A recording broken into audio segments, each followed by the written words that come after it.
Due to a series of random events, I ended up at a park somewhere. So basically, the update is that I'm in Bangalore right now and I'm doing my job because they asked me to come. They asked me to come to office. So instead of bullying everyone on the phone, I'm now bullying everyone in office. That's a long story. I'll get to that eventually.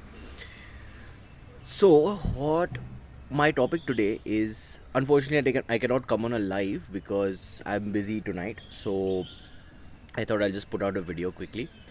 Um, our topic today is why me, all right? And why me is a very important thing because somebody close, a friend of mine, his sister died recently, and she was asking the question to everyone in her family. Like she got sick and certain number of events happened, and she was asking the question, why me?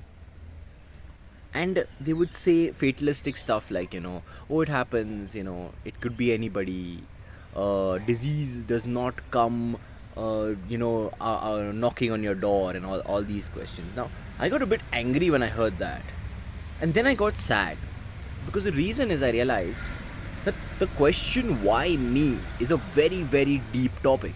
Okay, you cannot answer it fatalistically. You cannot say, oh, this is because it sometimes happens to everyone and it could be anyone. No, no, no, no, no. You have to sit and discuss it with the person. If a person is a patient of depression, right? Uh, why, like, you have to sit and talk to, even if a person is just a patient, say they've broken their leg, right? It is ideal to take care of them, to make sure they are fed, to make sure they are talked to. But these people, this girl was a clear patient of depression. They did not recognize the signs, and then she ended her life, right? So that is very sad. Like, if I end my life, I want you all to celebrate, but her ending her life when she wanted to live is just ridiculous.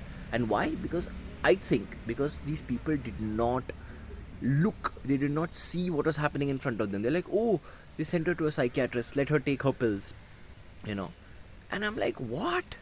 You mean you all didn't have the time to sit and talk and understand why she's feeling what she's feeling? So let's answer this question, why me? Alright? Why me is is the most monumental of questions before why is everything, right? So why do things happen to you? Now you have to explore this in a very scientific way. Hmm? So firstly, yes, it could happen to anyone. It can happen randomly.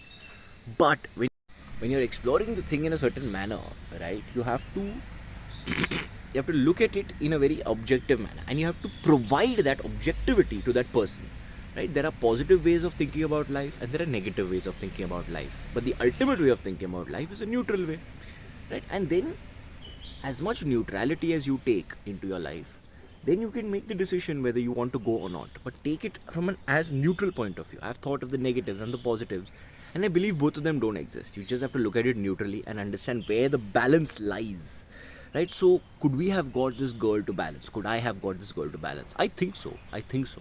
Firstly, I would have discussed the positives of what has happened in her life. I would talk about that. Then I discuss the negatives. Then I discuss the future, right?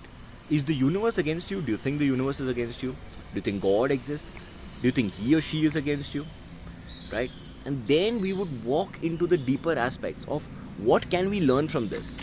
Maybe it is to make you a better person. Maybe your profession is not meant for you. She could not work for about 8 or 9 months, right? So maybe your profession is not meant for you. Maybe you're meant to learn some things from this particular series of events, right? You got sick, fair enough, no problem. Now what, right? What is this trauma trying to teach us? Like I made I'm like, choose your trauma, right? So we have to, I'm not saying life is all positive, I'm not saying it's negative either, it's absolutely neutral, but you have to just look at it from both points of view and then come to a neutrality so that you can extract more out of life, right?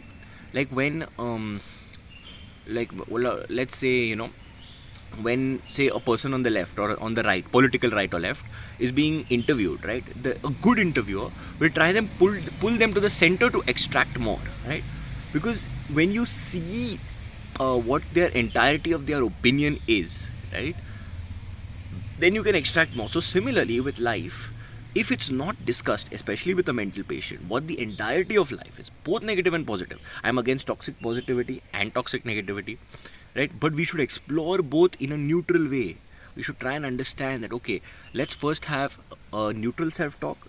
So first let's have positive self-talk, then let's have negative self-talk, then we will come to the neutrality of it. Same with you, same with any of you. I want to tell you this, that you have to explore all kinds of self-talk, right? And understand the neutrality of it. Okay, there is a positive in this and there is a negative, because finally everything is neutral, right? So if you do decide to take a drastic step ever, and you'll think you'll need to discuss something to depth, you can firstly always find me, right? Or find somebody who's willing to discuss these things with you. Most people are not. Most people do not have the intellectual capacity to discuss this.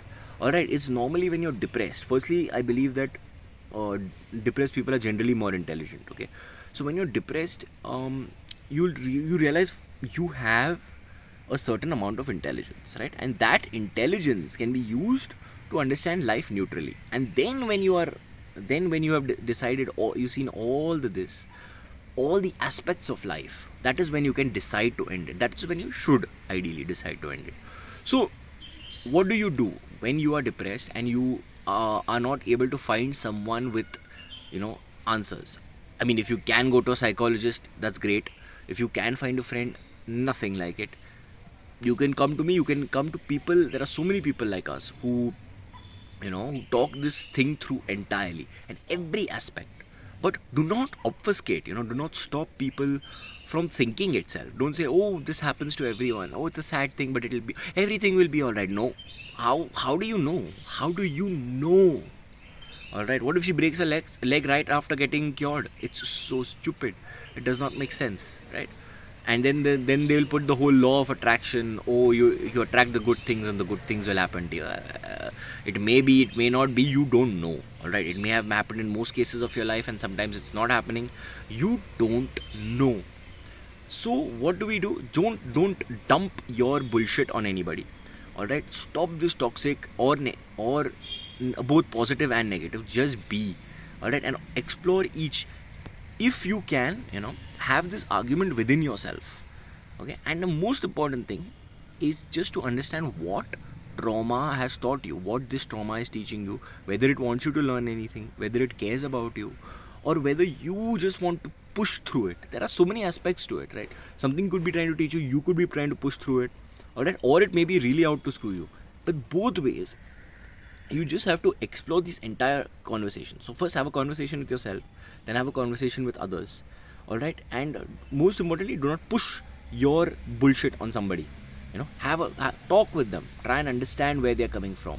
Do not ignore them. I used to feel with my friends recently, I used to feel ignored because they did not understand a lot of what I said, but I used to have fun with them, and then I was like, no, this is not fun anymore. So if you are in that state, please cut out. Okay, leave those friends who do not talk with you, who do not understand you, especially if you're depressed, and find ones who will talk with you. Okay, even sometimes you may not have the intellectual capacity to think about it yourself. So wait and find people. Say the way, like I've always said, the reason I'm living is I'm simply curious. I'm just curious to know what will happen next. Let's see how far this goes. Now there are so many places with wet bulb temperatures. There are so much destruction happening everywhere. I mean, it's a very suicidal atmosphere. But I'm like, let's see, let's find out. Now that I tried and failed, and I came back to neutral self-talk. I've been to positive, then I went to negative, all right, and I came back to neutral. Right? It was an experience in itself, and neutrality is beautiful. Like, if you want to live, especially, why not come to neutrality? It's so much more fun. And the basis, I think this girl was, super positive in life, and then she went to super negative in life, and that contrast itself killed her. So any extreme, any contrast will always destroy you. There's only neutrality, and that is the law of nature. Alright, she will, like, now we've made the world unequal, she will make it equal again. Alright, it does not really matter. And then there will be another neutrality, and there will be another imbalance, there will be another neutrality.